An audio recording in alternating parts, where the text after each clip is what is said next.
bisa diceritain tentang pertama sekali ide pembentukan desa Seludo ya? Ya. Seludo ini gimana latar belakangnya dulu Bang? Ya, pertama Sambil jalan. kita selama ini bergabung dengan Desa Sesapindo.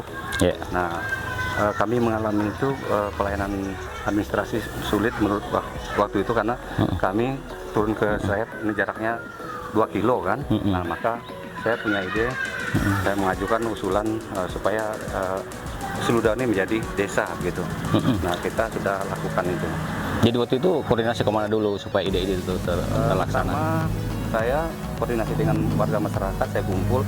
Gini loh, kita mengajukan usulan dan membuat tim waktu itu. Desa Seludon, Kabupaten Tanah Tidung adalah salah satu desa yang lahir atas prakarsa dan gagasan ide putra kelahiran desa tersebut. Ide pemekaran desa baru itu terjadi sekitar tahun 2005 dan 2007 silam.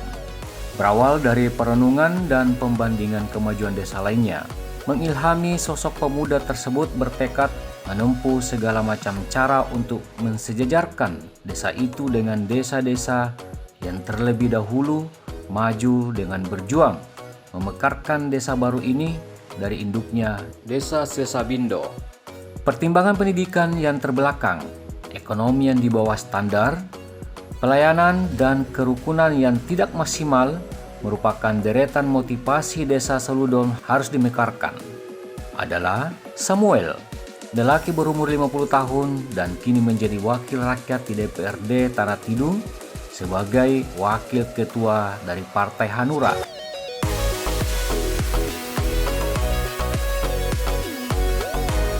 Kebetulan di Seludau ini tahun 93 saya lulus. Nah, jadi tahun 2003 itu cuma saya aja yang lulusan SMA, yang lain tidak ada sekolah. Nah, maka itulah yang memunculkan saya sehingga saya harus membuat Seludau ini menjadi desa. Dan waktu itu memang Abang sebagai pemuda yang brilian juga di sini karena masyarakat mempercayakan ya gitu ya. Kebetulan Tempat stafek ya. Ya. Kebetulan saya sendiri yang lulusan SMA pada saat itu. Tapi kalau dibandingkan sekarang, Seludau ini sudah banyak sarjana gitu. Ya. Singkat Bang, jadi setelah terbentuk itu terjadilah struktur organisasi administrasi pemerintahan desa itu. Ya. Dulu Abang sebagai apa dulu? Pertama, begitu desa persiapan tahun 2005, saya langsung diangkat sekretaris desa karena tidak ada lagi anak-anak yang bisa menjadi sekretaris desa. Kebetulan saya jadi ketua pemekaran desa Seludau, ya saya langsung dipercayakan untuk menjadi sekretaris desa Seludau yang pertama. Lalu tahun 2007 itu setelah pemilihan kepala desa, saya langsung diambil kepala desa definitif, sekretaris desa definitif. Itu. Bang, waktu itu perkembangannya secara signifikan setelah terbentuk menjadi desa atau persiapan desa itu selama 5 tahun kemudian menjadi definitif, apa yang berubah yang secara signifikan menurut Abang waktu itu? Ya, pertama secara administratif itu sudah berubah. Yang dulu pakai manual dan sebagainya, setelah terbentuknya pemerintah ada dengan bantuan PMD dan terusnya tahun 2007 itu ada bantuan pemerintah. Jelas pembangunan, terus pemakaian untuk di desa itu pakai komputer gitu. Oh, udah komputer? Ya, gitu. Tapi itu teman-teman udah belajar menyesuaikan diri, adaptasi ya? Ya, kebetulan sudah terbentuknya kepala desa itu, maka saya dengan kepala desa merekrut untuk aparatur desa itu harus minimal SMA dan punya pengalaman komputer. Coba kita ke jembatan situ untuk melihat situasi aktivitas masyarakat. Oke. Ya. Samuel satu-satunya di desa tersebut yang menempuh pendidikan hingga jenjang SMO. Ayahnya yang merupakan tokoh dan motivator pembangunan di desa memberikan ilham Samuel muda untuk memimpin dan melahirkan ide-ide pembangunan dan kemajuan desanya ke depan.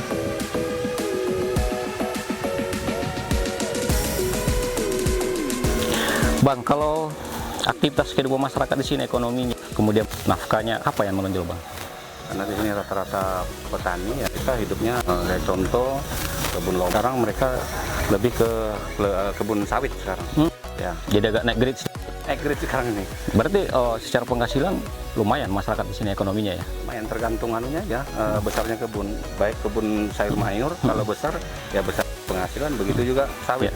Kalau kebunnya ya besar juga. Ya, kalau di sini kan ada juga Bang, Ya. sarang burung itu juga berfungsi nggak sarang burung? Banyak, cuman yang berhasil itu enggak semua. Ya tergantung dari desain rumah walet. Kalau dia bagus, besar, ya rata-rata berhasil. Kalau yang kecil-kecil yang sederhana, enggak juga kulihat. Kalau dagang bang, ada juga sih dagang, bisnis-bisnis gitu. Ada Rata-rata apa dagangnya? sembako dari sini. Sembako ya? Ya, sembako. Tapi itu orang pribumi, orang Brusu. Bukan, dia orang Cina. Oh gitu. Bang, itu semua pergerakan ekonomi itu semua dari abang untuk memberikan mentor bang ya? Mentornya. Jujur enggak juga, tapi karena mereka melihat dari peluang, sisi peluang, oh di Seludau ini harus kita berdagang seperti ini. Nah maka mereka berdagang lah, karena enggak semua yang berdagang sini. Ya jelas dia muncul dari pribadi lah. Bang, kalau mau jujur, katakanlah berarti abang yang bicara, keberadaan abang sebagai wakil rakyat, tanggapan mereka gimana sih bang? Kalau yang di Seludau sini rata-rata mereka sudah senang, bangga, meskipun saya itu di dapil 1, melihat saya sudah jadi di anggota DPR sana, mereka sudah senang karena saya itu berangkatnya dari sini dan mereka tahu saya itu kayak apa dan bagaimana sehari-harinya. Kalau abang sendiri besar di mana? Tumbuh kembang di mana bang? Seludau. Seludau, lahir di sini juga? Lahir di sini asli saya. Oh berarti memang putra asli sini ya? Benar ya. Kalau orang tua dulu backgroundnya apa bang? Petani juga. Tapi tokoh Dia. keluarga besar. Ya, keluarga besar, dan beliau itulah yang menjadi panutan saya dan menggerakkan orang-orang masyarakat Seludau ini bisa bergotong royong dan membentuk satu desa. Ya, jadi saya belajar dari beliau itu. Akhirnya, Samuel pun bergerak untuk memulai ide pemekaran desanya. Dia bertemu berbagai tokoh dan berdiskusi dengan sesepuh adat Dayak Brusu di lingkungannya. Samuel muda juga berkoordinasi dengan aparat desa, unsur kecamatan, dan orang-orang atau tokoh-tokoh yang paham administrasi desa dan jalan menuju pemekaran. Upaya itu tidak sia-sia sebab mendapat respon banyak kalangan termasuk tokoh dan sejumlah pejabat desa dan pejabat kecamatan waktu itu. Akhirnya di awal tahun 2007, maka dibentuklah desa sementara pecahan Desa Sesabindo menjadi Desa Seludon. 5 tahun menjadi desa persiapan, kemudian di tahun 2013 desa itu menjadi desa definitif dan Samuel yang awalnya menolak menjadi kepala desa terpaksa menjabat sebagai sekretaris desa karena dorongan masyarakat.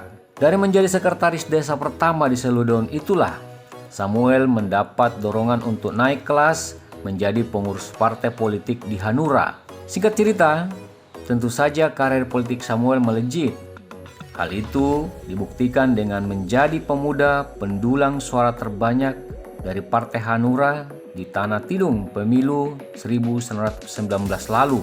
Kini dia menjabat wakil ketua DPRD Tanah Tidung.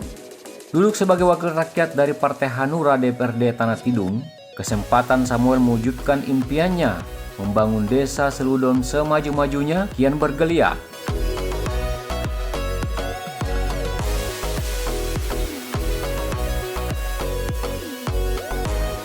Masih berapa umur sekarang Pak?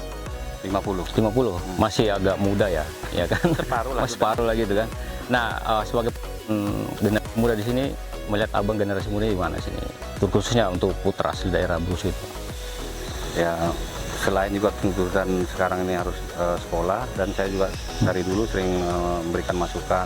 Misalnya ada rapat-rapat atau di gereja, saya selalu memberikan motivasi, kalian harus sekolah dan untuk ilmu, karena maju mundurnya satu daerah itu adalah dari sekolah. Nah, siapa lagi yang harus mengatur desa ini, yang memimpin desa ini, kalau bukan kita. Nah, kalau kita tidak sekolah, tidak bisa kita ngatur desa kita. Maka mereka ya sekarang kita sudah siap lah untuk generasi-generasi penerus desa Seludau selain saya gitu. Berarti bang, respon masyarakat atau terutama generasi muda sekarang ini antusias ya kalau menyangkut masalah kemajuan bang ya? Pasti.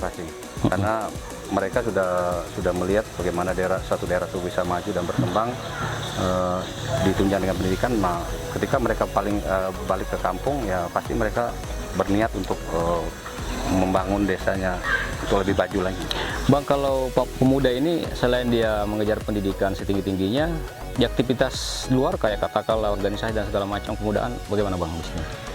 Di sini selain aktivitas mereka sebagai pemuda, ya jelas mereka terlibat di dalam Karang Taruna dan terlibat di dalam gereja. Ya pokoknya aktivitas kepemudaan mereka selalu ada di situ. Nah, masuk juga misalnya kayak pertanian. Sekarang mereka anak-anak yang sudah lulus sekolah belum mendapat pekerjaan, mereka aktif itu betul-betul tadi tanam kebun perkebunan gitu. Dia udah mulai turun ke situ ya. Sudah Itu persiapan untuk masa depan gitu ya. Kemudian membangun desa gitu ya. Ya. Kalau kepala-kepala adat gimana kontribusinya dengan pembangunan ini dan mensupport Abang, termasuk juga menghidupkan seni budaya di sini, Bang? Sangat besar sekali perannya ketua adat itu. Kenapa? Persoalan-persoalan adat itu banyak diselesaikan oleh adat. Misalnya dari pemerintah desa, masyarakat ada apa-apa, pasti urusannya ke adat dulu. Nah, setelah adat, kalau tidak bisa diselesaikan adat, barulah pemerintah desa. Lalu untuk pembangunan, adat juga sangat peran penting juga untuk mensupport seluruh warga masyarakat yang sudah ada di tempat ini dalam setiap pembangunan. Masyarakat adat tuh tetap di belakang mereka untuk menyupport pembangunan. Kalau dengan TNI, Polri, terus mungkin katakanlah Pol PP menyangkut masalah keamanan ketertiban, support Abang atau connecting kerjasama yang dilakukan dengan adat apa, Bang? Itu tadi, kalau ada persoalan-persoalan kasus misalnya, karena pemerintah khususnya polisi dan Polri semuanya itu tidak serta-merta langsung mengambil tindakan, atau misalnya ada kasus di satu kampung, mereka tidak langsung ambil dulu. Harus melalui adat. Harus melalui adat dulu. Gitu. Itu satu penghormatan ke rival lokal ya. Baik, ya itu.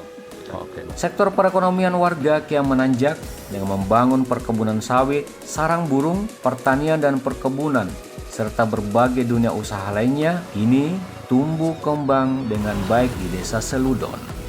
Akses jalan yang mulus dan lebar, kehadiran toko-toko kelontongan, hadirnya sarana kesehatan dan toko obat, berjajarnya kendaraan roda 2 dan 4 warga serta kondisi rumah yang sehat dan pekarangan perkebunan menjadi indikator Desa Seludon kini bukan seperti dulu lagi, tetapi telah berubah menjadi salah satu desa yang tergolong maju di sisi kesejahteraan dan perbaikan ekonomi warganya. Rumah ibadah gereja dan masjid, pendidikan usia dini atau PAUD, dan aktivitas pembangunan rumah-rumah warga yang mentereng adalah bukti desa itu berkembang pesat pasca dimekarkan. Dari sisi sumber daya manusia dan literasi kebinekaan, serta toleransi keberagaman suku etnis dan budaya, juga berjalan beriringan dengan kemajuan pembangunan desa. Rumah-rumah adat lokal yang mayoritas Dayak Brusu menjadi pusat kebudayaan, kesenian, kegiatan agama dan rapat toleransi berbagai suku dan etnis di Desa Seludon juga tumbuh dengan baik.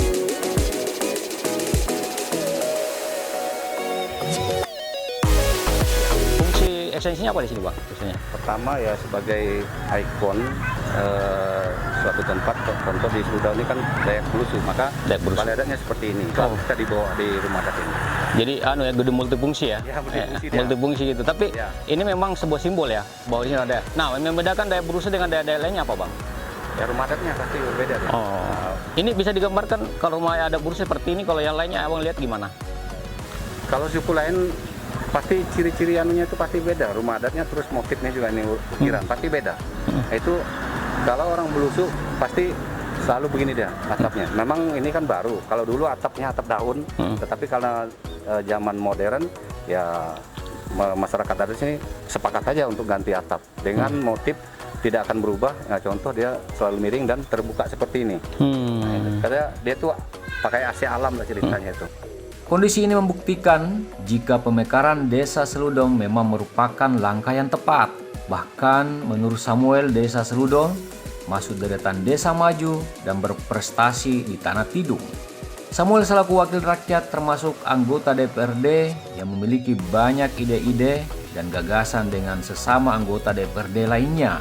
Inovasi dan kreativitas baik dalam persidangan, pemutusan aturan, dan kebersamaan dalam pengawasan serta kemajuan pembangunan serta fungsi-fungsi keanggotaan lembaga DPRD, Samuel juga banyak menonjol di antara sesama anggota DPRD Tanah Tidung lainnya. Baik, sekarang kebetulan saya sebagai anggota DPR menjabat sebagai wakil ketua 1 DPR Tanah Tidung. Memang prosesnya tidak semudah membalik telapak tangan, tapi itu menempuh berbagai macam strategi dan tantangan untuk mencapai di wakil satu itu. Kan di anggota DPR itu ada namanya kolektif kolegial. Nah, ketika misalnya ketua lagi berangkat, misalnya untuk memimpin rapat paripurna dan sebagainya, maka kita diberikan mandat seperti itu. Ya, tantangan pasti adalah karena di dalam 20 anggota dewan itu kan pasti berbeda persepsi masing-masing, tetapi itulah fungsinya kita sebagai unsur pimpinan 3 orang itu. Kalau misalnya kita tidak bisa memecah diri sendiri, berarti kita akan berembuk dengan 3 orang untuk mencari solusi. Ya, kita sebagai putra daerah punya kerinduan untuk membangun daerah kita sendiri. Kenapa kita biarkan orang lain yang membangun daerah? Kenapa kita tidak sebagai putra daerah tidak mau untuk membangun daerah? Maka itulah motivasi saya untuk maju DPR. Yang jelas di seluruh lini pembangunan itu kita berharapkan tergantung kemampuan daerah, tapi kita lebih menyorot kepada pemerataan di pembangunan. Maksudnya jangan pembangunan itu timpang sebelah gitu. Itu yang kita perlu sorotkan itu. Saya dilantik tahun 2019. Saya melihat ke belakang ada beberapa infrastruktur yang belum terbangun.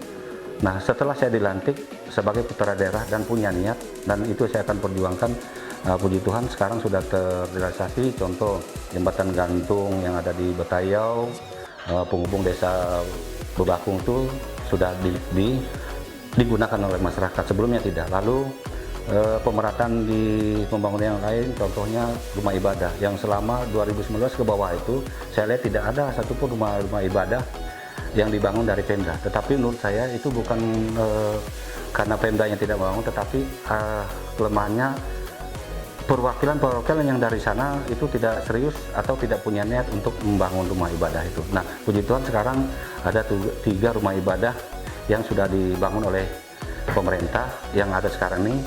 Ya, kita lah yang istilahnya lewat pokir kita gitu. Nah, selain itu juga bis sekolah yang selama 2019 ke bawah itu 3 kecamatan yang ada di Tanah Tidung ini sudah memiliki itu semua bis sekolah. Ternyata 2 kecamatan tidak ada. Salah satu adalah di Betayau dan Mukrian.